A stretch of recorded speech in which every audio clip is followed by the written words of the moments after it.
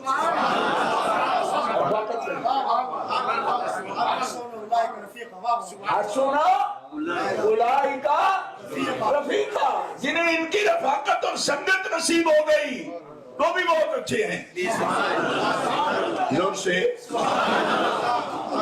میں اس لیے کہہ رہا ہوں کہ میں آپ کو ان میں سے سمجھ رہا ہوں، اور غصہ نہ کرنا کہ آپ میں سے کوئی ولی بنا بیٹھا ہو اور آپ کہیں گے ہمیں ولی نہیں مان رہے ہو، رفیق مان رہے ہو۔ میں تو اپنی رفیق ہی مان رہا ہوں، جس میں ولایت کے آثار دیکھے پھر کوئی بات کروں گا، اگر میں بھی دیکھ سکا، کیونکہ ان دنوں میں بھی بیمار ہوں، میری نظر بھی کمزور ہے۔ زور سے بولو، اے رفقائے اولیاء، زور سے بولو۔ رفاقت بھی نہیں رہے گی اگر آہستہ بولے گا، تو پتہ چل جائے گا کہ آپ کے اندر جذبہ ہی کوئی نہیں، رفاقت کیسی؟ زور سے کیسے؟ او اس کونے میں جو پیچھے بیٹھے آپ بھی رفقا ہو نا اولیاء کے، تو بولو زور سے سبحان اللہ۔ کیونکہ میں تو یہی سمجھ رہا ہوں کہ آپ رفقا ہو، اب پتہ نہیں بھئی آپ بولتے نہیں تو پھر کیسے رفقا ہو؟ اللہ اکبر، رفقا کو بڑا تو کچھ کرنا پڑتا ہے۔ حضرت ابو بکر صدیق رفیق نبوت تھے نا، اور ہیں، تھے نہیں، نبوت بھی ہے رفیق بھی ہے، نبوت بھی ہے، نبی بھی ہے، رفیق بھی ہے۔ اور صدیقین، نبیوں کے متصل مقام ہے صدیقین کا، اور یہ معلوم ہوا صدیق امت میں بہت سے ہیں، ایک نہیں ہے۔ کیوں کہ اگر اور نہ ہوتے تو صدیقین جمع کے ساتھ لفظ آتا کیوں؟ لیکن یاد رکھنا صدیقین پوری ایک کلاس ہے، مگر صدیق اکبر صرف ہے ہی ہے۔ زور سے بلیک برن ڈالو، بڑی ضرورت ہے زور سے بولنے کی، زور سے کہو صدیق اکبر، اکبر تو سمجھ آتی ہے نا، اللہ اکبر بھی کہتے ہیں نا، تو سمجھ آتی ہے نا آپ کے، سب سے بڑا ہے۔ تو جو صدیق اکبر ہو وہ سچوں میں، امت میں سب سے بڑا سچا جس ہے اس کو صدیق اکبر کہتے ہیں۔ اور سچا سے مانا صرف سچا ہی مانا نہ، اس کا سمجھ لینا، یہ ایک کیٹیگری بھی ہے۔ جیسے ولی کا مانا دوست ہوتا ہے نا، لیکن جب صالحین کے ساتھ بیان ہوا تو صرف یہ نہیں بیان کیا گیا کہ یہ نیک ہے، نہیں، یہ بیان کیا گیا کہ نیکوں کی جو کلاس ہے نا یہ اس میں داخل ہے۔ اب بات سمجھو، اور یہ بات ہم کا انکار نہیں کریں گے ہم، کیا کہ ایک ولی شہید بھی ہو سکتا ہے، یوں نہیں کہ اگر اولیاء میں سے ہے تو وہ شہداء میں نہیں سے ہو سکتا ہے۔ حضرت مولا کائنات علی شیر خدا شہنشاہ ولایت ہے، مگر وہ شہید اعظم بھی ہے، شہید اعظم ہے، وہ صدیق بھی ہے، کیونکہ اول المتصدقین کی جو جماعت ہے اس میں ابو بکر صدیق اور مولا علی دونوں اول المتصدقین میں ہیں۔ اور خود مولا علی فرماتے ہیں کہ صدیق تو میں بھی ہوں، صدیق میں بھی ہوں، مگر صدیقوں میں سب سے بڑا جو صدیق ہے وہ ابو بکر۔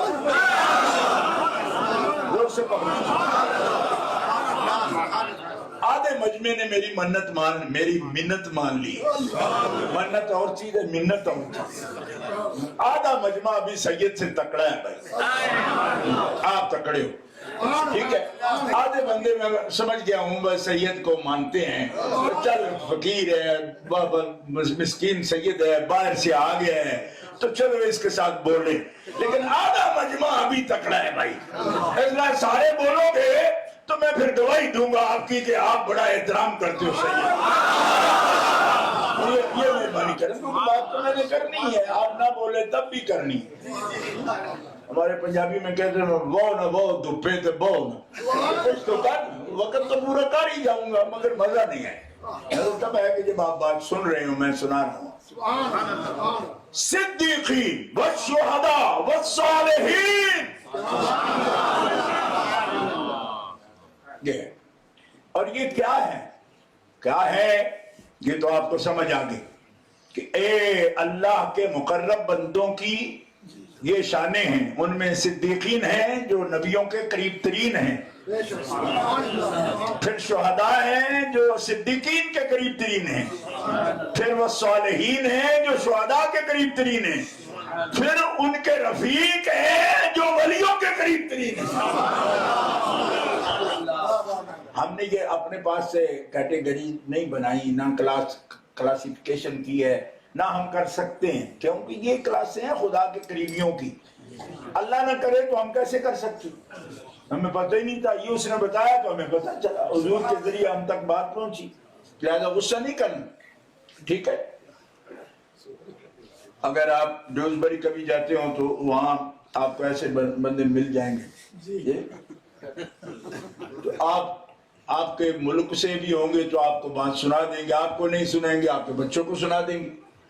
یہ بدعتی لوگ ہیں، اپنے پاس سے ہی رتبے بناتے رہتے ہیں، اللہ کے سوا عاجز بندے ہیں، رتبے کیا ہوتے ہیں؟ تو میں نے کہا تم نے کہاں سے سنا بھائی؟ تو کہتے وہاں میں گیا تھا، ایک پٹیل صاحب مل گئے تھے، انہوں نے سنا دی، ہمارے چچا ہے، بڑا خاندان کا آدمی ہے، تو سن لی میری۔ میں نے کہا ایسی باتیں چچوں کی نہیں سنتے، نبیوں کی سنتے۔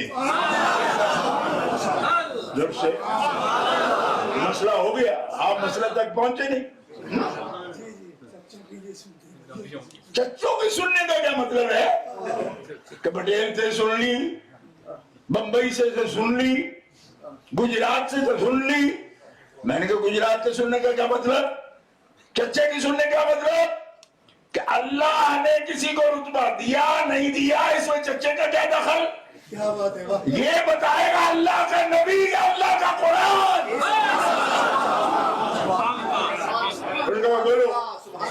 بولو جی چچا جان، کوئی صدیق نہیں ہوتا، کوئی ولی نہیں ہوتا، کوئی شہید نہیں ہوتا، کوئی ان کا رفیق نہیں ہوتا۔ قرآن جی نے نہیں کہا تو بات جی وہ سنو۔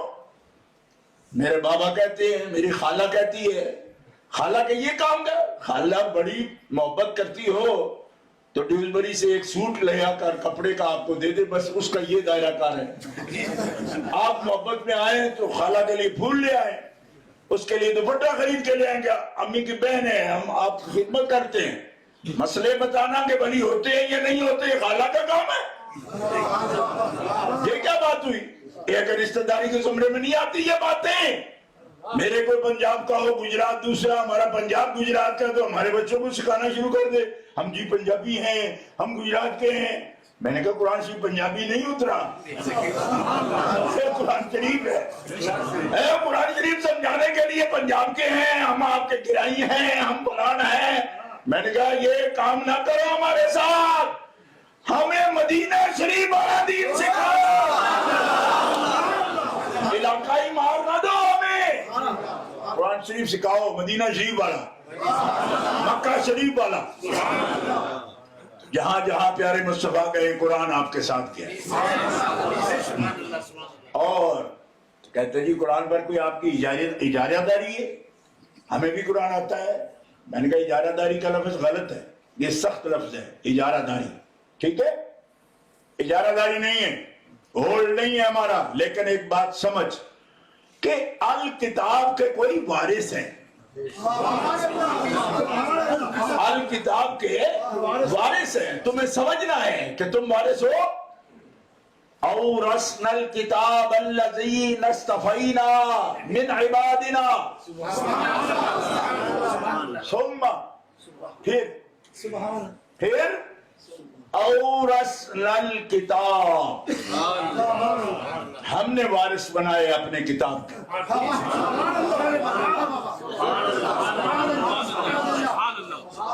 بس جہاں بھی میں جاتا ہوں لوگ سبحان اللہ کہتے ہیں اس لیے آپ کو تکلیف دے رہا ہوں. آپ کہتے ہیں کیا کرتے ہیں ہمارے ساتھ, پھر وہ ہمیں پکارتا ہے, ہم نے اس کو بلایا ہے یہ ہمیں بلاتا ہے. ایسا ہی ہوتا ہے, جس مہمان کو بلاتے اس سے بات نہیں کرتے ہو, صرف چائے پیش کر کے سامنے رکھ دیتے ہو اور کہتے ہو ٹھیک ہے جی آپ پیجئے, آپ آئے ہو مہمان ہو, بات نہیں آپ سے کریں. آئندہ نہیں آتا وہ جس سے بات نہیں کی جاتی. ثم اورثنا الکتاب الذین اصطفینا من عبادنا, پھر وارث بنایا. وارث کا لفظ تو سمجھ آتا ہے نا, وارث وارث وارث بنایا. کس کا وارث؟ زمین کا, دکان کا, اور دکان کا نہیں, الکتاب. اور الکتاب سے مراد قرآن شریف. بات سمجھ آ رہی ہے نا؟ کیا سمجھ آئی آپ کو؟ الکتاب, یہ کتاب پر جو الف لام ہے نا, یہ کیا ہے؟ کیا ہے یہ الکتاب پر جو الف لام ہے, یہ کیا ہے؟ یہ کتاب کو عام نہیں رہنے دیا اس نے. جیسے آپ خاص کرتے ہو کسی چیز کو تو دی, ادا, یہ کہتے ہو نا. ایک عام چیز ہے, ایک معین شے ہے, معین کو دیدہ کرتے ہو نا, اسی کو کرتے ہو نا.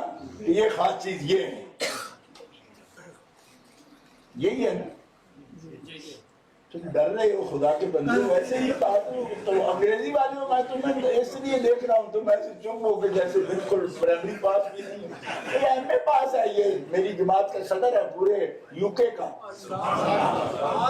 دہشت میں آ گئے, اور دہشت نہیں یار, میں سب کو بلا رہا ہوں. تم ایسے کام کا دہشت, یونیورسٹی کا پڑھا ہوا بچہ ہے اور دین دام میں بھی ساتھ نہیں دے رہا. معرفہ نکرہ کا فرق ہے بھائی. علماء کرام جیسے نکرہ عام ہے, معرفہ خاص ہے. پر میں ہر کتاب کی بات نہیں کر رہا کہ شیکسپیئر کو ڈراموں کے بھی میرے ولی وارث ہے, نہیں. یہ ڈراموں والی بک کے وارث نہیں, یہ اللہ کے حکموں والی محمد پہ اترنے والی دین والی کتاب الکتاب کے وارث میرے ولی ہیں.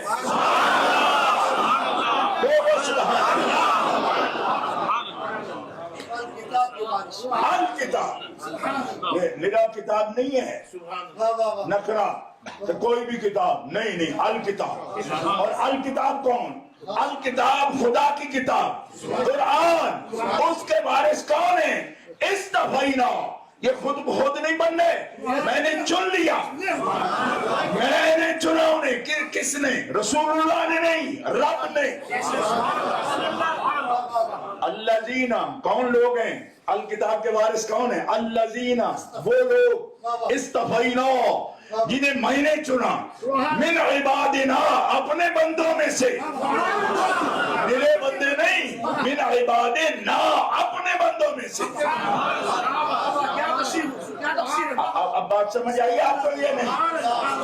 ہمیں کچھ سے جی آپ کی اجارہ داری ہے. میں نے کہا اجارہ داری نہیں, وارث ہیں. اجارہ داری اور لفظ ہے. آپ اس کو ڈکٹیٹ کرتے ہو جی, آپ اس کو ہولڈ کرتے ہو جی, نہیں ہولڈ نہیں کرتے, وارث ہے.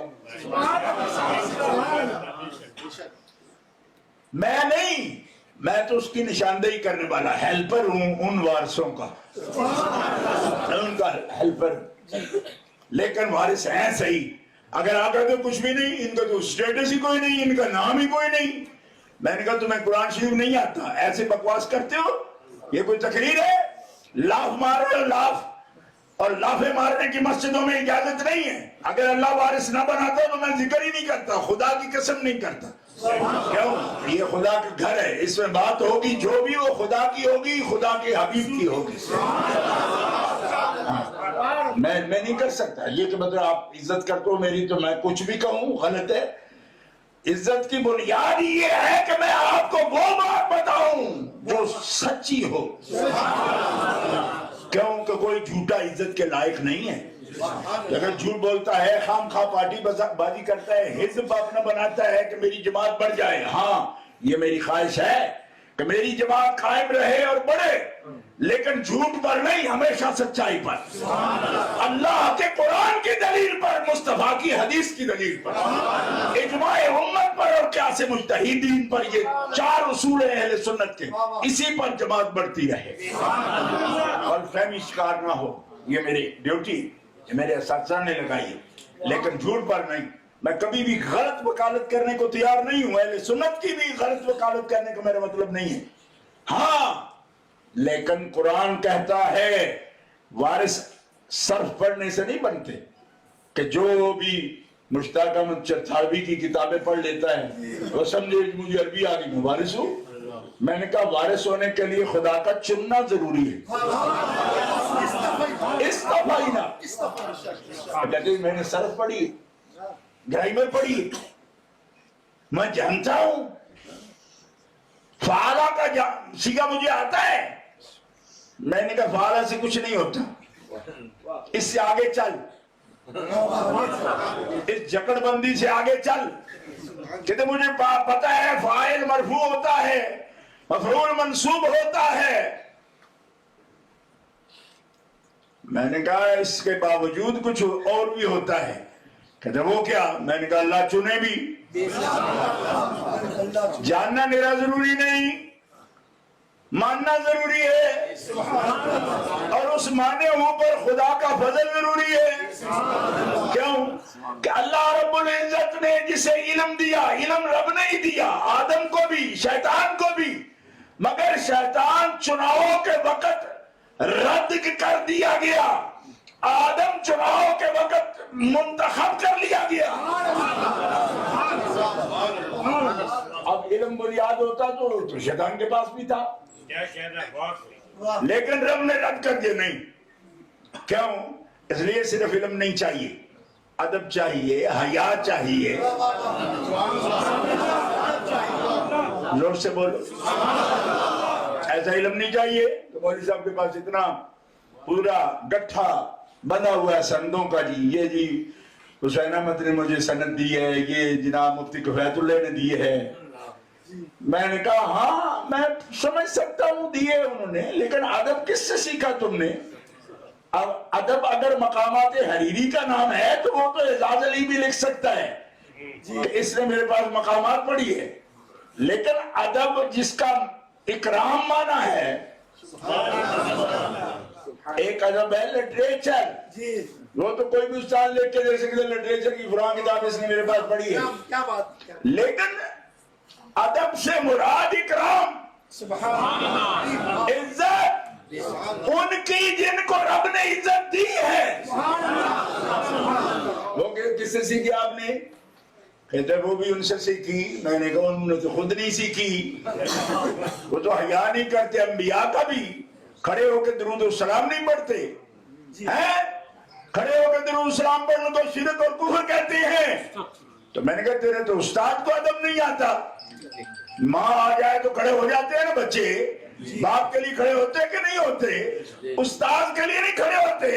اور دنیا کا کون سا عالم ہے جو آپ کو یہ بتاتا ہو کہ ماں کا احترام نہ کرو، باپ کا احترام نہ کرو، استاد کا احترام نہ کرو، صحابہ کا احترام نہ کرو، اہل بیت کا احترام نہ کرو، انبیاء کا احترام نہ کرو؟ کون استاد ہے جو استاد آپ کو یہ بتاتا ہے وہ خود بھی بے ادب ہے، اس کے شاگرد بھی بے ادب ہے؟ صرف سندے پکڑنے سے کوئی عالم ہو جاتا ہے؟ ہوتا تو پھر شیطان کو بھی عالم مانا جاتا. سندے تو اس کے پاس بھی تھی، وہ بھی یہی کہتا تھا مجھے اللہ نے سکھایا ہے، لیکن بے ادب ہو گیا. اس لیے ہر عالم جو کسی فن میں دعویٰ رکھتا ہے وہ کتاب کا وارث نہیں ہے. کتاب کا وارث وہ ہے کہ استفینا من عبادنا، کہ جسے ہم نے چن لیا اپنے بندوں میں سے، اور بندے بھی اپنے. زور سے کہو عبادنا کا نسبت، میں نے اپنے بندوں میں سے چن. اس کا مطلب ہے وارث کتاب وہ ہے جو خدا کے بندوں میں سے. زور سے کہو اب بتاؤ عباد نا کون ہوتے کون ہیں؟ وَعَلَىٰ عِبَادِ اللَّهِ الصَّالِحِينَ نماز میں بھی جن کا ذکر ہے وہی الصالحین ہیں جن کا شہداء کے بعد ذکر ہے۔ اب آپ کو کیا سمجھ آئی بھائی کہ ایک سسٹم حضور نبی علیہ السلام کے دین کے لیے رب نے قائم فرما دیا کہ حبیب آپ کو ہم بے وارث نہیں رہنے دیں گے، قیامت تک دین رہے گا، آپ کی کتاب رہے گی، میری کتاب رہے گی، قیامت تک رہے گی، بلکہ قیامت کے بعد بھی رہے گی۔ کیوں کہ قیامت کے دن بھی جو فیصلے ہوں گے وہ تیری کتاب کے مطابق ہوں گے۔ کہو سبحان اللہ۔ میدان حشر میں بھی جو فیصلے رب کرے گا نا وہ آخری کتاب کے مطابق فرمائے گا۔ زور سے کہو سبحان اللہ۔ اس لیے ہم یہ نہیں کہتے کہ قیامت تک، بلکہ قیامت کے دن بھی میزان ضرور ہوگا۔ کیوں کہ آخری کتاب میں بیان ہوگی، اور آخری کتاب میں یہ بھی بیان ہو گیا کہ میزان پر کسی بد عقیدہ کا عمل نہیں لایا جائے گا۔ کیوں؟ اس کے پاس اہلیت ہی نہیں، اس کے پاس اہلیت نہیں، لہذا کوئی بد عقیدہ جو اصول دین کا منکر ہے وہ چاہے اچھے عمل کرے وہ تولے ہی نہیں جائیں گے۔ کیوں کہ اللہ کا حکم ہے کہ میرا جو میزان ہے نا اس کو گندا نہیں کرنا، میزان ستھرا میرا ہے، میں رب کا میزان ہے، کنڈا لگا ہوا ہے نا تو گندا نہیں کرنا۔ عرض کی اللہ بد عملوں سے تو گندا ہو ہی جاتا ہے، فرمایا نہیں عمل کا اپنا وجود حصی نہیں ہے، وہ حکمی بات ہے، لہذا مومن بد عمل بھی ہو تو گندا نہیں ہے، گندا نہیں ہے، اور بد عقیدہ اگر بظاہر پاک ہو تو بھی ستھرا نہیں ہے۔ یعنی جو اصول دین کے منکر ہیں ان کا کوئی عمل میزان کے قریب نہیں، سیدھے جہنم میں پھینکو ان کو۔ یہ میزان میں نے اس لیے نہیں لگایا کہ گندا کریں یہ آ کر اور بتاتے پھریں جی ہم نے نمازیں پڑھی ہیں۔ ان کو کہو تیری نماز قبول کب ہے؟ اس لیے کہ ہم نے نماز کا بعد میں نام لیا، آمنو کا پہلے لیا۔ جب تو ایمان کے پرچے میں فیل ہو گیا تو عمل الصالحات میں تو آیا کیوں؟ پہلے پیپر میں تو، اور پہلا پیپر تو ڈیپینڈنٹ ہے، موقوف علیہ، جو پہلے پیپر میں فیل اگلے پیپر کے سوال ہی نہیں ہوں گے اس سے۔ تو پہلے پیپر میں فیل ہو گیا، فیل ہے، اب کیا چاہتا ہے؟ اب چاہتا ہوں میرا وزن ہو، ان کا وزن نہیں، گندا نہیں کرنا، کنڈا کانٹا گندا نہیں کرنا، اٹھاؤ اس کی گڈڑیاں عمل کی اس کے سر پہ رکھو، اٹھا کے سیدھے جہنم میں جائیں۔ بد عقیدہ ہے خبیث، اس کا عمل توڑ کے ہم اپنے میزان گندا کریں گے؟ اگر آپ یہ سوچ رہے ہوں کہ اب آپ سختی پر آ گئے ہیں، اب آپ سختی کا پہلے آپ نے کہا کہ ہم قرآن سے باہر نہیں جائیں گے، اب آپ سختی پر آ گئے ہیں، آپ قرآن سے باہر جا رہے ہیں، یہ کہاں تو لکھا ہے؟ ہم تو سمجھتے ہیں کافر کے بھی عمل تولے جائیں گے۔ میں نے کہا آپ غلط سمجھتے ہیں، آپ غلط سمجھتے ہیں، اس لیے آپ کو جلسے میں آنا چاہیے تھا تاکہ آپ کے مسئلہ واضح ہو جائے آپ پر۔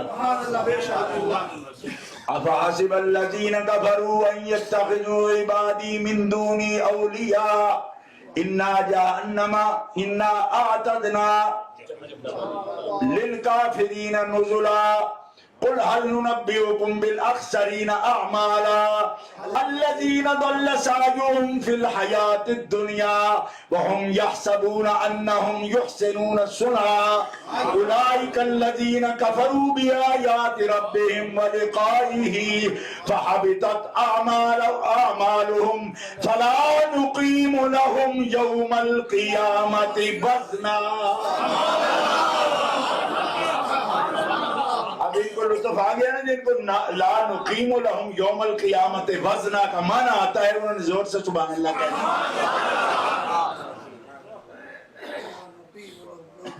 ان کے لیے کانٹا لگایا ہی نہیں گیا، کیوں کہ ان کا وزن ہی نہیں کرنا۔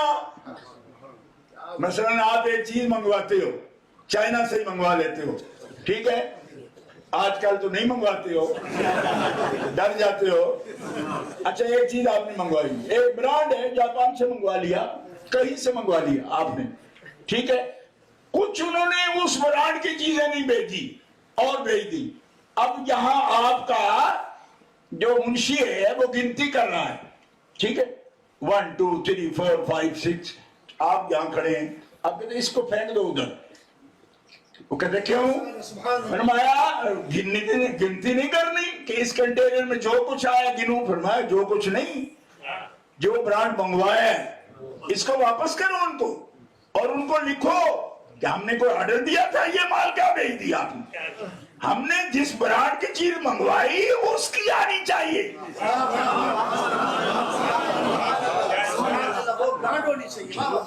تو جب آ گیا میزان تو ایک حافظ صاحب بولے میں حافظ ہوں، ڈیوزبری سے آیا ہوں، ان کا حافظ جی برانڈ بتاؤ، برانڈ، میں برانڈ سمجھتے نہیں، میں تو تیرا ہی نام جانتا ہوں۔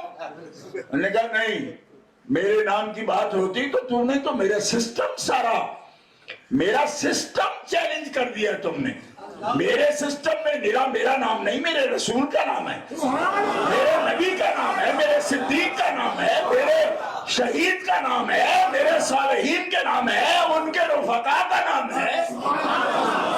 برانڈ بول اپنا، کہتے میرے پاس کوئی برانڈ نہیں۔ فرمایا آج چلے گی برانڈ کی، کیا معین الدین کے زمرے میں آیا ہے، یا معین الدین کے زمرے میں آیا ہے، یا بہاؤالدین کے زمرے آیا ہے، یا شہاب الدین کے زمرے آیا ہے؟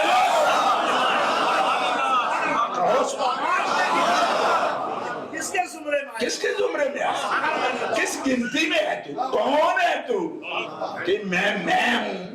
فرمایا میں تو بکری ہوتی ہے، تو ابھی تک میں کر رہا ہے۔ آپ نے بکری دیکھی نا، دیکھی کبھی زندہ بھی نہیں دیکھی، دیکھیے اپنے ملک میں دیکھو، یہاں تو زندہ نظر ہی نہیں آتی، میں کہا بکری کیا میں کر رہا ہے، یہ برانڈ والے میں کرتے ہی نہیں، کیا ان کا برانڈ ہوتا ہی اس بات کا ہے کہ میں چھوڑ دیتے ہیں، تو کہتے ہیں، میں نہ ہی بس تو، یہ تو سکھاتے ہی ہے۔ حضرت عثمان، خواجہ عثمان ہارونی، کہو سبحان، یہ مرشد ہے میرے غریب نواز کے۔ 12 سال حضرت آپ کی خدمت میں رہے، 52 سال کی عمر ہوئی قریب، تو حضرت نے اپنے کلاه مبارک 4 ترکی، 4 کلیوں والی، ہمارے پنجاب میں اردو میں شاید اور کوئی لفظ آپ بولتے ہو لیکن ہم اس کو کلیاں بولتے ہیں، 4 ترکی اپنے سر سے اتار کے حضرت غریب نواز کے سر پہ رکھ دی۔ حضرت غریب نواز رحمۃ اللہ علیہ دیکھتے تو رہتے تھے کہ مرشد ہمیشہ 4 ترکی پہنتے ہیں، کئی اس کو بولتے ہیں 4 ترکی، 4 ترکی، چونکہ خراسان کی زبان بولتے تھے، خراسان کے تھے نا سرکار، تو خراسان کی زبان بولتے تھے۔ ہارون جو ہے یہ اس وقت جو علاقہ افغانستان میں ہرات کا شہر ہے نا اس کے ساتھ ہے ہارون، یہ پرانا خراسان ہے جس میں تاجکستان بھی تھا، افغانستان آدھا، کابل، یہ 7 صوبے بدخشان سے لے کر بلخ تک یہ بھی خراسان ہے، اور دوشنبے سے لے کر خجند تک یہ علاقہ بھی خراسان ہے، اور تبریز، شیراز اور توس، گیلان، حضرت غوث پاک کا شہر جھیل، یہ بھی سب خراسان کے اندر آتا ہے۔ بات سمجھ آ رہی ہے؟ تو وہاں کی زبان میں اس کو بولے 4 ترکی۔ ایک چشتی صوفی مجھ سے کہنے لگا یہ 4 ترکی ٹوپی ہوتی ہے ہماری، میں نے کہا تم ترکی کہو گے نا تو میں تمہیں نالائق شاگرد کہوں گا اس سلسلے کا۔ کہنے کہ کیا ہوں؟ میں نے کہا یہ ترکی نہیں ہوتی، یہ ترکی ہوتی ہے، اور حضرت خواجہ عثمان ہارونی رحمت اللہ علیہ نے ایک لفظ میں سمجھا دیا کہ بیٹا غریب نواز سلطان ہے تو ہند کا، مجھے رسول اللہ کا حکم ہوا کہ یہ ہند کے ولیوں کا بادشاہ ہے۔ فرمایا تو دستور لکھ دیجئے۔ حضرت غریب نواز نے اپنے مرشد سے کہا کوئی دستور؟ فرمایا دستور تیرے سر پہ رکھ دیے، یہ دستور ہے۔ انہوں نے کہا حضور یہ دستور ہے، ٹوپی ہے، یہ دستور ہے، سمجھ آ رہی ہے؟ فرمایا یہ دستور ہے جو تیرے سر پہ رکھ دیے، اور یہ دستور ہر ایک اس کا اہل نہیں، ہر ایک بندہ اس کا اہل نہیں۔ تیرے لیے مجھے رسول اللہ نے حکم فرمایا، استفینا، تو چنا ہوا ہے، یوں نہیں کہ مریدوں نے جسے پکڑ لیا اس کو بندوا دو جی اس کے سر پہ رکھ دو۔ فرمایا یہ 4 ترکی ہے، بس اس کا خیال کرنا۔ ان کا جی کیا ہے 4 ترکی؟ فرمایا ایک ترک ہے یہ، ایک ہے یہ، ایک یہ 4 ترکی، یہی تیرا دستور ہے، تیرے سلسلہ کا دستور ہے۔ حاجی شریف زندنی رحمت اللہ علیہ نے جب مجھے کو پہنایا، کہاں سے؟ حضرت خواجہ حسن بصری سے، ان کو مولا کائنات نے پہنایا، علی مرتضیٰ شیر خدا نے، انہوں نے پہنایا حضرت ابو اسحاق شامی چشت اہل بھاج کے بادشاہ نے، ان کو پہنایا۔ حضرت ممشاد دہنوری رحمت اللہ تعالی، کہو سبحان اللہ، انہوں نے پہنایا یہی 4 ہے، یہی دستور ہے، بیان نہیں ہوگا، یہ دستور ہے۔ انہوں نے کہا یہ کیا؟ فرمایا پہلا ترک دنیا ہے، یہ ترک ہے، یہ ترک دنیا کی نشانی ہے۔ ہمارا صوفی جب سر پہ پہن لیتا ہے، دنیا کی رغبت اگر مکھی کے پر بھی برابر کی اندر دل میں رکھتا ہے، وہ اس ٹوپی کا مستحق نہیں ہے، چھوڑ دے اس کو۔ ترک دنیا ہے، اور دوسرا ترک کیا ہے؟ فرمایا ترک عقبہ ہے، آخرت میں بھی انعامات کے لیے میرا صوفی عبادت نہیں کرتا۔ کیوں؟ کہ صوفی کا مقام بڑا بلند ہے۔ کچھ مزدور ہیں، صوفی محبت والا ہے، مزدوروں سے اوپر ہے، یہ آپ کو مل جائیں گے جو صرف ترک دنیا بھی نہیں کر پاتے، لیکن عقبہ بھی سوال نہیں ہے، کہتے ہم تو لگے ہوئے مزدوری میں، وہ اپنے منہ سے کہتے ہیں مزدوری میں۔ فرمایا مزدوری میں لگے ہیں تو صوفی نہیں، یہ مزدوری نہیں ہے، یہ محبت ہے۔ زور سے اور زور سے بولو، یہ ترک دنیا ہے، یہ ترک عقبہ ہے، یہ ترک خور و خواب ہے۔ عبد الوان میں فرما رہے یہ ترک خور و خواب ہے۔ کیا مطلب؟ کہ آج کے بعد نیند بھی ختم، اور 3 حصے پیٹ کے معدے کے بھی ختم، ترک خور و خواب ہے۔ جی چوتھا رہ گیا، فرمایا ترک خواہشات ہے، ترک دنیا، ترک عقبہ، ترک خور و خواب اور ترک خواہشات، یہ 4 ترک کرے جو تیرے مریدوں میں یہ ٹوپی صرف اس کے سر پہ دینا۔ زور سے بولو سبحان اللہ۔ اور یہ بات کس نے لکھی؟ جو ہر وقت کے صوفیاء کے نقاد ہیں، رجسٹر رکھا ہوا انہوں نے، ٹھیک ہے؟ نقاد سمجھ دیو؟ نہیں سمجھتے۔ کریٹیسائز کرنا، تنقید، اور جو کر رہا ہے وہ نقاد ہوتا ہے۔ نقد اور تنقید یہ کہتے ہیں کہ مخالفت کرنا، کریٹیسائز کرنا، اور نقاد جو تنقید کر رہا ہے۔ یہ دیکھو میں نے ایک کتاب ہی ان کے ساتھ میں لایا ہوں، یہ اس کا نام ہے مجالس صوفیہ، اور یہ کس کی چھپی ہوئی ہے اور کس نے لکھی؟ یہ ندوہ والے نے لکھی، ندوہ والوں کو جن کو صوفیوں سے بو آتی ہے۔ میں نے کہا بو آتی ہے نا، تو پھر پورے 50 صفحہ ذکر کس کا لکھا؟ سب سے پہلے داتا گنج بخش علی حجویری کا، اور صفحہ نمبر 37 سے لے کر 102 تک پورا عنوان لکھا خواجہ معین الدین چشتی اجمیری کا۔ میں نے کہا جب ان کے روزے پہ جانا تمہیں برداشت نہیں، ان کا ذکر برداشت نہیں، ان کو غیر اللہ کہتے ہو، تو پھر ان کے ذکر میں کتابیں کیوں کالی کر رہے ہو؟ معلوم ہوا بنتی نہیں ان کے بغیر بات۔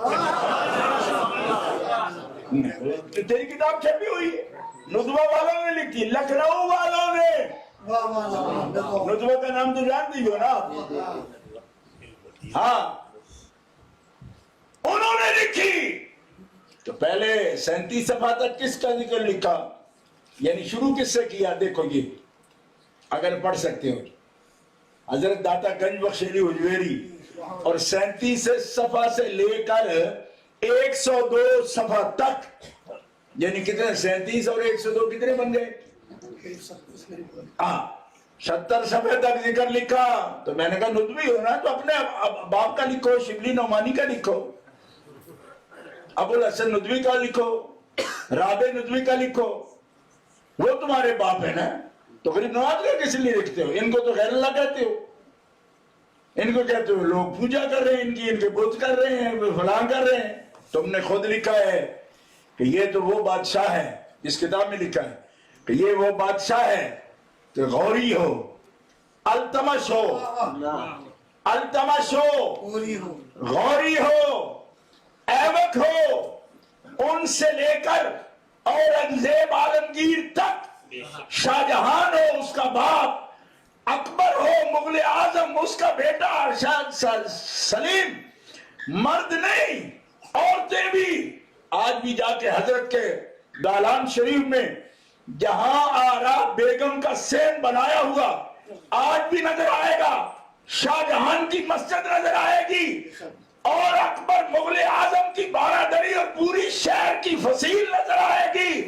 خود صباح الدین ندوی لکھ رہا ہے کہ ارے یہ وہ بادشاہ ہے کہ التمش سے لے کر اورنگزیب تک سب بادشاہ 10-10 میل پرے کے سواریوں کو چھوڑ کر پیدل ان کی بارگاہ میں حاضر ہوں گے۔ زور سے کہو سبحان اللہ۔ اور خود یہ لکھ رہا ہے، ابھی یہ کتاب میں آپ کے لیے لایا، ورنہ میں اپنی کتابیں لاتا نہیں۔ کیوں؟ اس لیے کہ آپ کو پتہ ہے میں اپنی کتابیں جانتا ہوں۔ یہ اس لیے لاتا ہوں کہ کوئی یہ نہ کہے کہ ہماری کتابوں سے کوئی بات دکھائے تو پھر بات کرے۔ تو میں کتاب دکھا رہا ہوں۔ نشریات اسلام کی ادارہ بھی تمہارا ہے، کراچی صرف ندویوں کی کتابیں چھاپنے والا ادارہ ہے۔ انڈیا میں بھی چھاپتا ہے نشریات اسلام، پاکستان میں بھی یہ چھاپتا ہے نشریات اسلام، اس کا نام ہے، یہ اسلامک پبلیکیشن سمجھ لو، اس کا ترجمہ ہے یہ ہے۔ لکھتا ہے کہ کچھ لوگوں کو یہ سوال ہے 90 لاکھ ہندوؤں کو خواجہ نے کلمہ کیسے پڑھایا؟ تو خود اس کا جواب لکھ رہا ہے، کہتا ہے خواجہ 39 سال 39 ایئرز اجمیر شریف میں مقیم رہے، اور ایک ایک دن میں 1000 نہیں 5-5 ہزار ہندو تک آ کر آپ کے ہاتھ پہ کلمہ پڑھتے تھے۔ اس کا ثبوت موجود ہے، ہندوؤں کی کتابوں میں موجود ہے۔ 3000 4000 5000 تو کہتے 39 میں اگر دن میں 3000 بھی ہوں تو 39 دریا کے کدھر جاتا ہے؟ 1000۔ کہیے نا سبحان اللہ۔ تو میں کہتا ہوں ڈیوز بری میں بیٹھ کر ہم سے سوال کرتے ہو کہاں بھی یہ بات؟ میں نے کہا لگتی ہے کہ کیسے؟ میں نے کہا کوئی 18 لاکھ تو بنگلہ دیش میں ہے، اور 18 کروڑ تو بنگلہ دیش میں ہے، 23 کروڑ انڈیا میں ہے، کو 22 کروڑ کو آبادی ہماری پہنچ رہی ہے، اور 22 کروڑ 23 کروڑ اور 18 کروڑ کتنے ہوئے؟ گنو۔ کچھ سمجھ آئی؟ یہ ہم 65-70 تک پہنچ گئے، کروڑ تک۔ پوری دنیا میں 1.5 ارب ہے، یہ گلشن مصطفیٰ کا کیوں کہتے ہیں خواجہ معین الدین کو وارث النبی فی الہند؟ اس لیے کہ دنیا میں تو کروڑوں وارث ہیں حضور کے 14 صدیوں میں، لیکن 1.5 ارب کی تعداد میں جب 70 کروڑ صرف ان 3 ملکوں میں ہو تو معلوم ہوتا ہے کہ مصطفیٰ کا گلشن تو اکیلے خواجہ نے ایسا سجایا کہ صرف اپنی تبلیغ سے 70 کروڑ کو مسلمان اور اس کی تقسیم کرتے ہوئے بتاتے ہیں وہ دن میں 3000 تو عام معمول تھا اور جمعے کو تو 5,000 کلمہ پڑھتے تھے. زور سے کہو. یہ ہم نہیں کہہ رہے، نہ کوئی اولیاء کا عقیدت مند کہہ رہا ہے. ہر بات جو لکھی ہے نا وہ حوالے سے لکھی ہے، حوالے سے لکھی ہے، ہر بات حوالے سے لکھی ہے. ذرا سننا غور سے. اور ایک جگہ پہ جہاں آرا بیگم جس طرح حاضری دے رہی ہے نا اس پر تنقید بھی کر رہا ہے. پتہ ہے کیا لکھتا ہے؟ کہتے ہیں یہ میں نے لکھنے کو لکھ دیا مگر ان کی حاضری میں بعض باتیں آداب کے خلاف ہیں جو شریعت کے خلاف ہیں. آداب شریعت کے خلاف ہے. کیوں؟ کہ انہوں نے کہا میں نے ماتھا ٹیکا، میں نے سلام عرض کیا، میں نے قبر کے ارد گرد گھوم کے میں نے سلام عرض کیا اور پھر جھروکے سے یوں میں نے آ کے تو سلام پیش کیا. ان باتوں سے جل بھی رہا ہے. میں نے کہا جب جل رہا ہے تو جہاں آرا بیگم کے روب کی وجہ سے لکھ رہا ہے یا خواجہ غریب نواز کے روب کی وجہ سے لکھ رہا ہے؟ یعنی کچھ وضاحت کر جو بات تجھے اچھی نہیں لگتی وہ دیکھے گا. پورے 1.5 صفحے پر جہاں آرا بیگم کی حاضری کا حال لکھنا ہے کیونکہ وہ شاہ جہان کی بیٹی تھی اور اورنگزیب عالمگیر کی بہن تھی.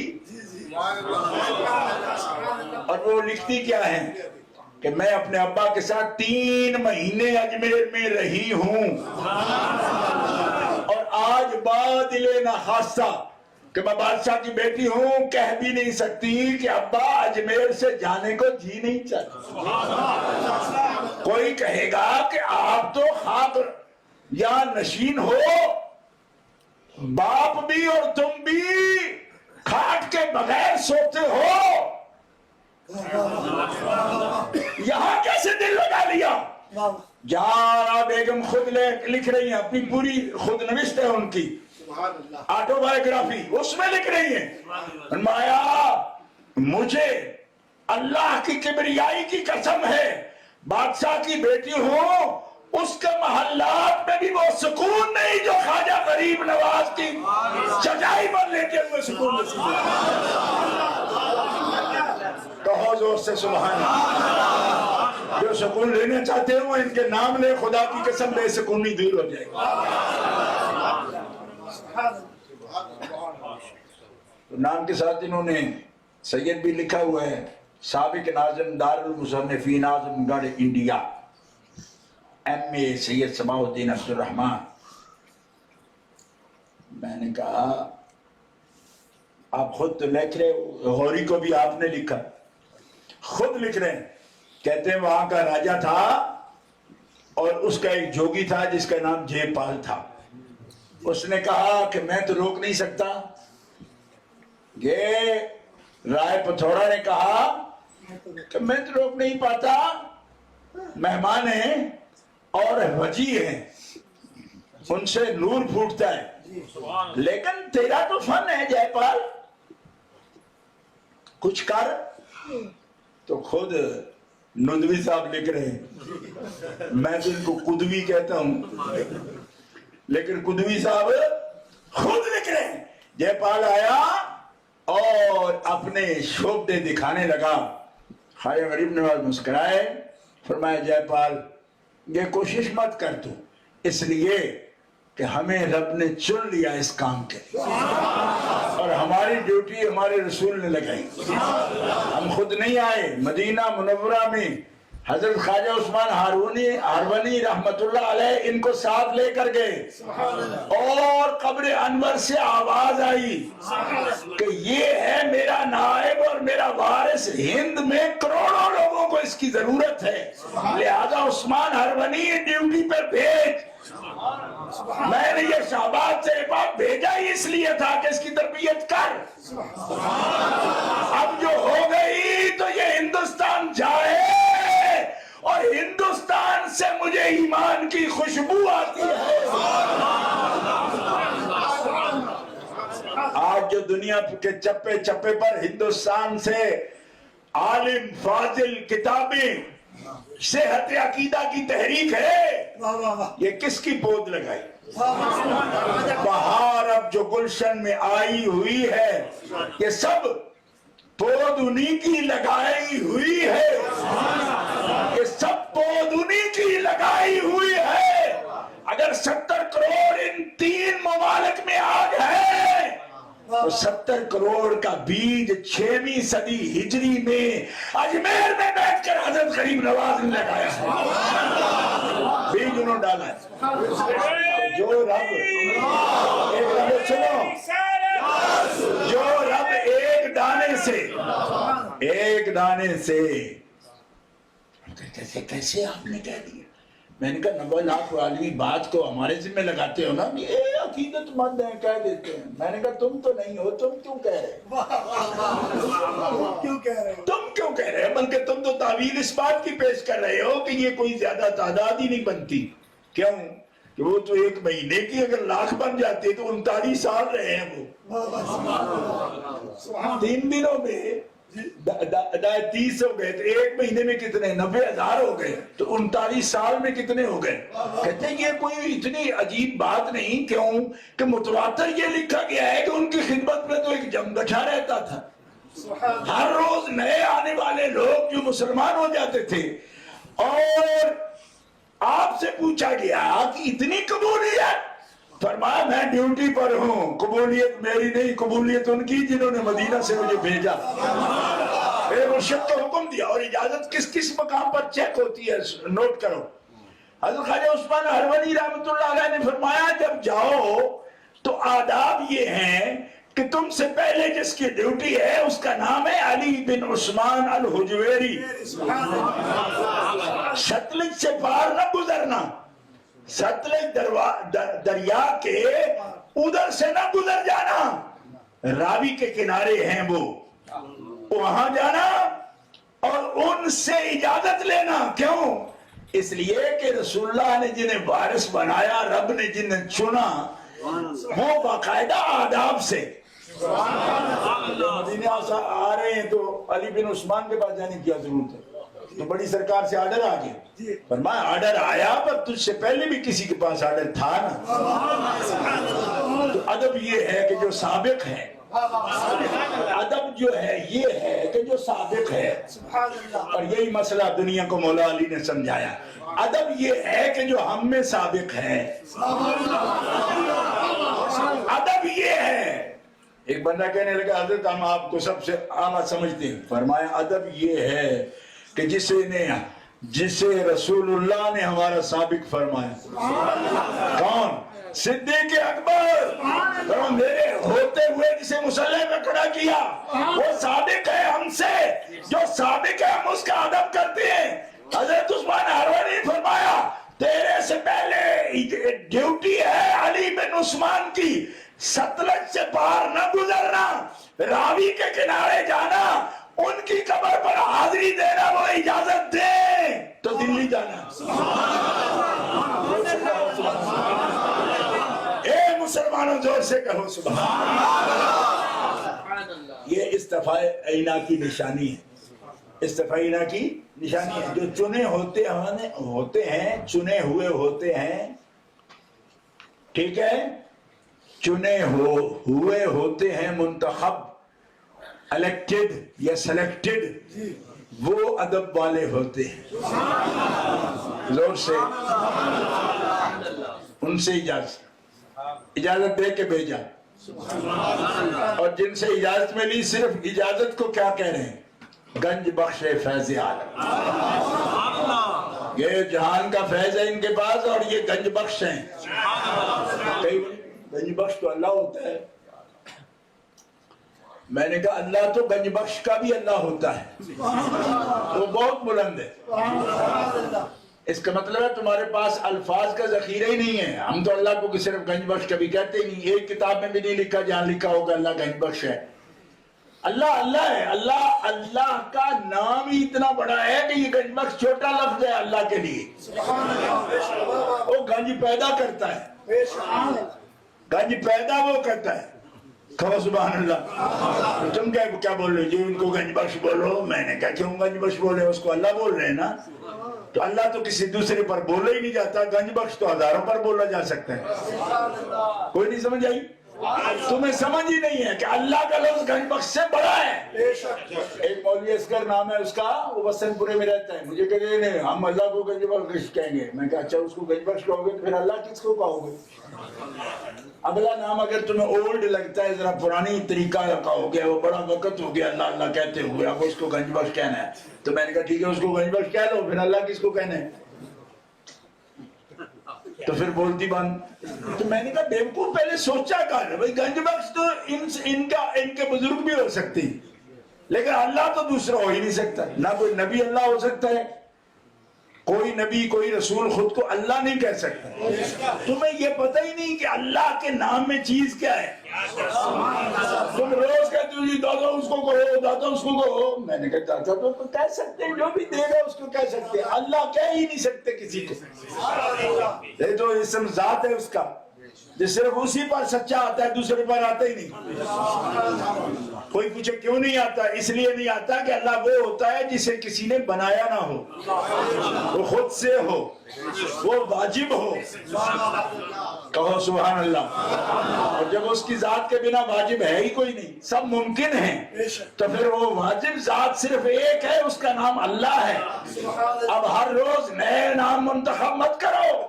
کوئی شیفیلڈ سے بولتا ہے جی میں اسلم بول رہا ہوں, لیکن بیس بوری سے بولتا ہے جی میں حافظ فلانا بول رہا ہوں. میں کیا حافظ کیا بولتا ہے؟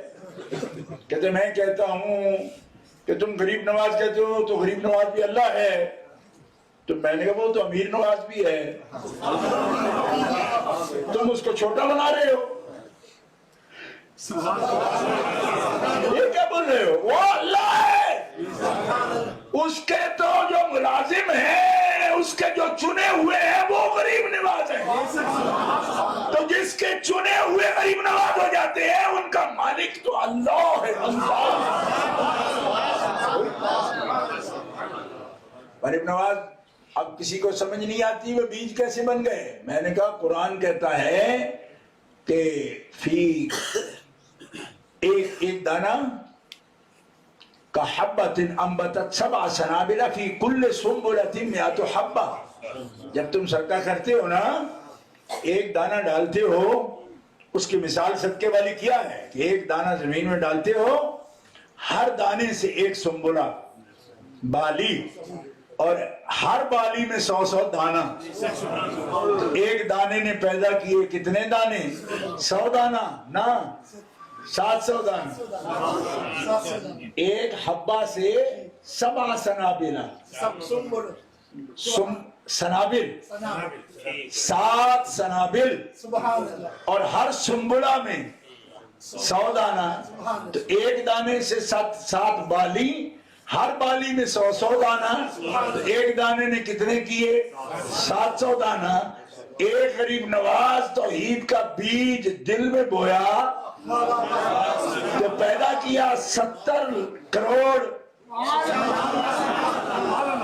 تو تبلیغ کا وہ صدقہ کیا سرکار نے جو اب 70 کروڑ 3 ملکوں میں بیٹھے ہیں, بلکہ 3 مقام بیٹھے ہیں. ان 70 کروڑ میں تو آپ بیٹھے ہیں.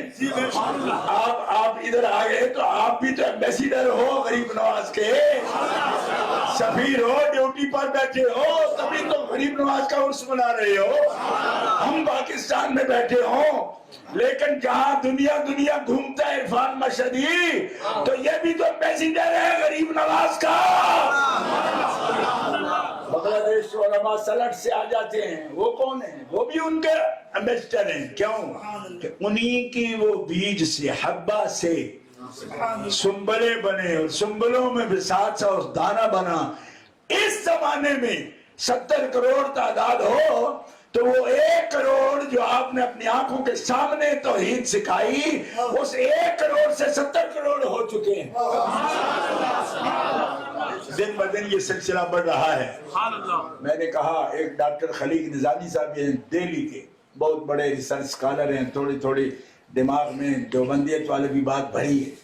انہوں نے بھی اپنے تھیسس میں یہ بات لکھی ہے.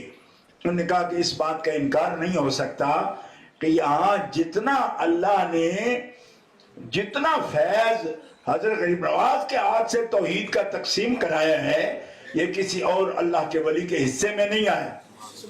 ایک آخری بات کرتا ہوں. گھنٹہ میں نے مولانا سے کہا تھا، گھنٹہ ہو گیا بات.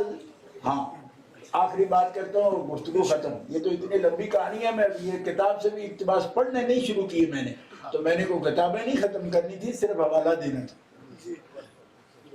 حضرت غریب نواز کو جب حکم ہوا مدینہ منورہ سے کہ آپ جائیں گے یہاں سے ہارون، جہاں سے آپ کو لے کر آئے ہیں، وہاں سے لاہور جائیے، لاہور سے دلی جائیے، دلی سے اجمیر جائیے.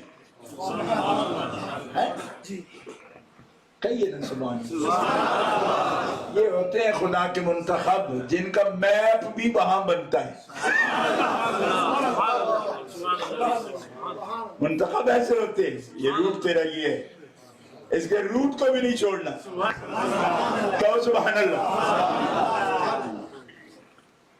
تو حضرت خواجہ عثمان ہارونی رحمت اللہ علیہ شیخ ہیں، غریب نواز مرید ہے. ڈیوٹی سمجھ آئی، آپ کی آنکھوں سے آنسو جاری ہو گئے. عرض کی یا رسول اللہ، میں سمجھتا تھا کہ ہارون میں یہ میری خانقاہ میں بیٹھے گا اور یہاں یہ پورے خراسان کو رنگ دے گا. آپ کا حکم سر آنکھوں پر، ہم تو آپ کے حکم کے پابند ہیں. یا رسول اللہ ایک میرے لیے دعا فرمائی. عثمان اپنے خادم کے لیے ایک دعا فرمائی.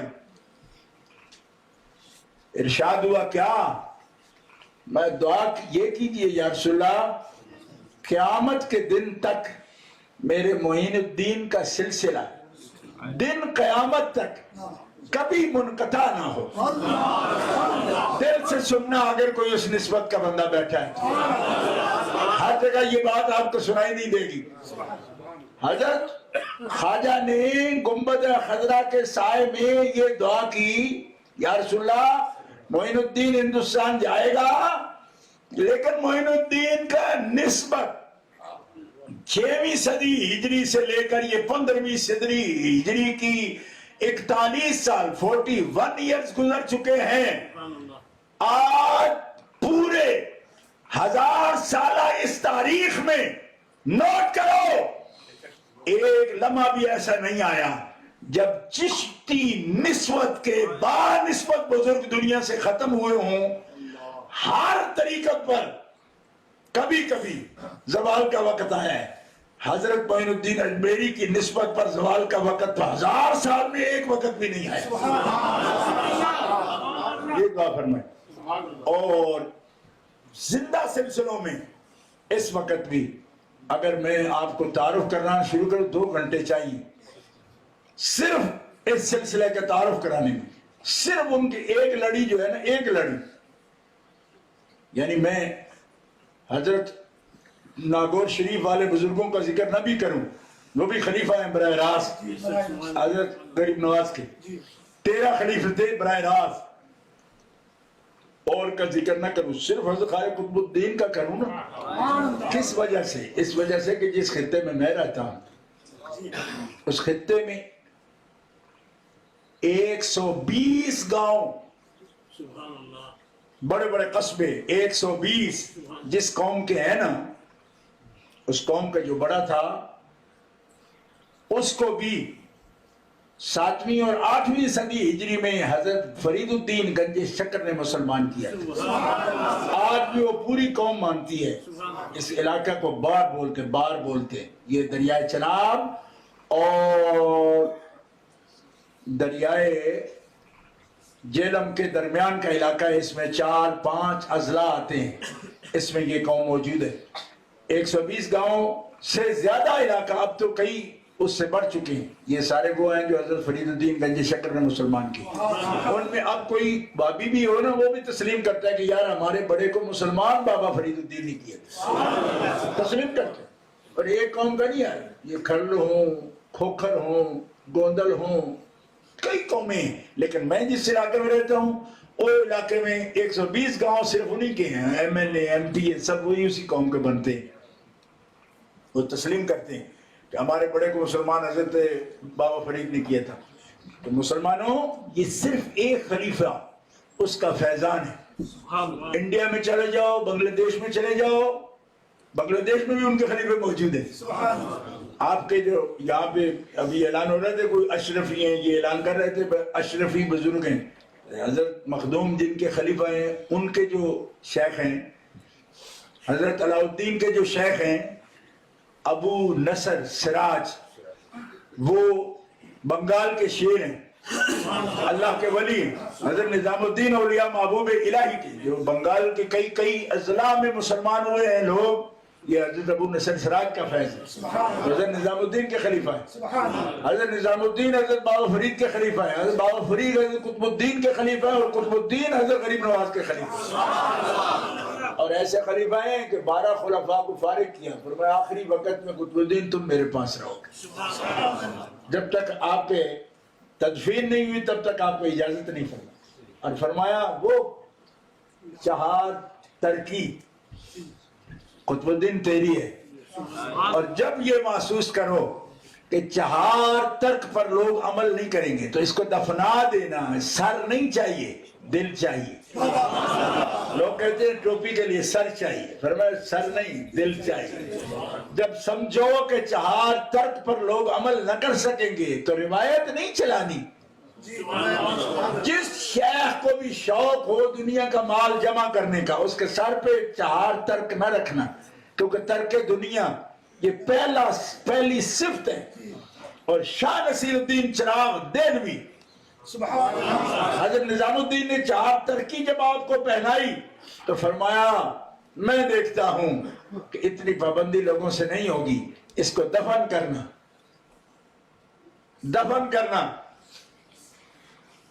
آگے نہ پہنانا۔ آج میں کئی چشتی سلسلوں کے بزرگوں سے کہتا ہوں کہ اگر چہار ترکی پہنائی جاتی حضرت شاہ نصیر الدین چراغ رحمت اللہ علیہ کے بعد بھی تو کتنا مشکل ہو جاتا۔ آج لوگوں کے ذہن میں صوفیاء کے اولاد ہیں لیکن شوق ہیں، گھروں کے شوق ہیں، اور میں قسم اٹھا کر آپ کے سامنے کہہ رہا ہوں حضرت شاہ نصیر الدین چراغ دہلوی تک رحمت اللہ علیہ تک پیارے نبی کی یہ سنت قائم تھی خواجگان چشت میں، کیا کہ جو بھی فتوحات ہوں، لاکھ میں ہوں یا ٹکے میں ہوں، مغرب سورج غروب ہونے سے پہلے جیسے رسول پر فرض تھا کہ صدقہ کریں، امت پہ ہے نا کہ سال کے بعد کریں، حضور کا فرض تھا شام سے پہلے کریں۔ سارے خواجگان چشت شام سے پہلے لاکھ ہے یا ٹکا ہے صدقہ کر کے جاتے تھے، اور پھر یہ احسان فرماتے ہوئے کیوں کہ ضرورت بھی زمانے کی بدل جاتی ہے، فرمائے ان کو شاید خانقاہیں بھی تعمیر کرنے پڑے۔ حضرت کے وقت تک خانقاہ شریف تعمیر کا بھی کوئی رواج نہیں تھا، جیسے آئے درختوں کے نیچے حضرت بھی باہر تشریف فرما بٹھا دیا سب کو اور ان کو کھلا دیا۔ ایک آدمی کہنے لگا جمع کچھ نہ ہو تو پکے گا کیسے؟ میں نے کہا جس نے نہیں جمع کیا تھا نا 100 من کی دیگ اسی کی پکتی، جہاں علا بیگم نے بھی 50 والی تو خود چڑھائی تھی اس نے، اور کسی دیگ میں کبھی بندوں کو سیڑھی لگا کے اترتے بھی دیکھا ہے۔ یہ منظر دیکھنا ہو تو خواجہ کی دیگ میں دیکھا جا سکتا ہے۔ میں نے کہا خانقاہیں مال کی محتاج نہیں ہیں، مال اسی طرح آتا ہے۔ حضرت کو گئے 900 سال سے زیادہ ہو رہے ہیں، یہ 15ویں صدی ہے بزرگوں، تو غور کرو نا، کسی کی دیگ 16 کلو کی پک رہی ہے، کسی کی پک رہی ہے 12 کلو کی، پھر کہتے ہیں جی 10 کلو اس میں آلو ڈال لو، تو خواجہ کی دیکھ تو 100 من کی پک رہی اور جمع بھی نہیں ہے۔ تما بھی نہیں ہے جمع بھی نہیں ہے، ترک دنیا بھی کر کے دکھا دی، ترک عقبہ بھی کر کے دکھا دی، ترک خرو خواب کر کے بھی دکھا دی۔ اتنا جاگنا، صرف سونا کہ صرف بندہ اپنی زندگی بچا سکے، اور کھانا بھی اتنے کہ جس کو قوت لا یموت کہتے ہیں، اور آخر میں ترک خواہش، صرف شہوت نہیں، ہر خواہش کا ترک۔ کیوں؟ کہ نفس کی مخالفت۔ اس سے بڑا نصاب کوئی نہیں۔ یہ نصاب ہے خواجہ عثمان ہارونی رحمۃ اللہ علیہ کا، جو عطا ہوا نبی علیہ السلام نے دیا غریب نواز سرکار نے، اور اس کا فیض زندہ موجود ہے۔ آج مسلمانوں طرح طرح کے لوگ باتیں کر رہے ہیں۔ ہمارے ملک میں مودودی نام کو بھی بٹا لگایا اس نے، حضرت خواجہ مودود چشت کا رحمۃ اللہ علیہ کا نام تھا، اپنے پر لگا لے۔ کہتے ہیں ان کا مزارات پر جانا جو ہے قتل سے بھی بڑا جرم۔ اس سے آگے جو لفظ لگے میں مسجد میں بول نہیں سکتا، ورنہ اس سے بھی گندا لکھا ہے آگے۔ تو میں نے اس کی زندگی میں اس کو چیلنج کیا اچھرے میں جا کر، میں نے کہا تم آؤ یہ دکھاؤ کہ کہاں لکھا ہے۔ اللہ کا قرآن تو یہ کہتا ہے کہ یہ قرآن کے وارث ہیں، اور جو ان کے دروازے پہ آیا اس کی بھی نجات ہو جائے۔ میں نے سنن ابی داؤد سے ایک حدیث پیش کی جس میں رسول پاک فرماتے ہیں بنی اسرائیل کا ایک ٹیلا ہے، ٹیلا، اس پہ اولیاء بنی اسرائیل بیٹھتے تھے۔ رب تعالیٰ نے فرشتوں کو حکم دیا جو اس ٹیلے پر چڑھ جائے نا آ کے، اس کو بھی جہنم سے آزادی کا پروانہ دیا۔ سنن ابی داؤد میں یہ حدیث موجود ہے۔ تو میں نے اچھرے میں تقریر کرتے ہوئے میں نے کہا بے وقوفا، تو یہاں کے بیٹھا رہا، داتا صاحب نہیں گیا ساری زندگی۔ یہی وجہ ہے کہ تیری قبر پر ایک بندہ بھی نہیں جاتا، اتنی بڑی جماعت چھوڑ گیا لیکن قبر پر بالکل ایک بندہ بھی داخل نہیں ہوتا۔ کیوں؟ اس لیے کہ تجھے آداب نہیں آتے، علم سیکھ لیا ادب نہیں آیا، نتیجتاً بے فیض۔ میں نے کہا اولیاء بنی اسرائیل کے ٹیلے پر جو چڑھ جائے وہ جنتی ہو جائے۔ اولیاء محمدیہ کا مقام تو اولیاء بنی اسرائیل سے زیادہ ہے۔ کہو سبحان اللہ۔ سارے سوال ختم ہوتے ہیں اگر کوئی بندہ قرآن و سنت سے واقف ہو۔ اللہ تعالی ہمیشہ آپ کو سلامت رکھے، حسن عقیدہ بھی رکھے، حسن عمل بھی دے، اور اللہ ان کے فیوز برکات سے آپ کی جھولیاں بھر دے، آپ کے دلوں کو آباد فرمائے، آپ کے گھروں کو آباد فرمائے۔ جو محبت آپ حضرت خواجہ غریب نواز سے رکھتے ہیں اس محبت کا اجر و صلہ کامل اللہ تعالیٰ آپ کو عطا فرمائے۔ وآخر دعوانا ان الحمد للہ رب العالمین۔